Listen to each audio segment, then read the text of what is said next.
Dubai നഗരത്തിലെ bus ഡ്രൈവർമാർക്കായി ബോധവൽക്കരണ പരിശീലന പരിപാടി സംഘടിപ്പിച്ച് ദുബായ് റൂട്ട് അതോറിറ്റി. ദുബായ് പോലീസുമായി സഹകരിച്ചാണ് പരിശീലനം. ദുബായ് അവീറിലെ RTA ബസ് ഡിപ്പോയിലാണ് പരിപാടി നടന്നത്. 550 ഡ്രൈവർമാരാണ് 5 ദിവസങ്ങളിലായി നടന്ന പരിശീലന പരിപാടിയിൽ ഭാഗഭാക്കായത്.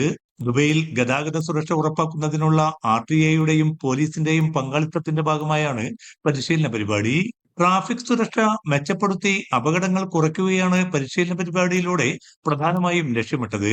ട്രാഫിക് നിയമങ്ങളെക്കുറിച്ച് ഡ്രൈവർമാരുടെ അവബോധം വർദ്ധിപ്പിക്കുക, ഡ്രൈവിംഗ് മികച്ചതാക്കുക, അടിയന്തര സാഹചര്യങ്ങൾ കൈകാര്യം ചെയ്യാനുള്ള ബോധവൽക്കരണം എന്നിവയാണ് പരിശീലന പരിപാടിയിലൂടെ കൈമാറിയത്.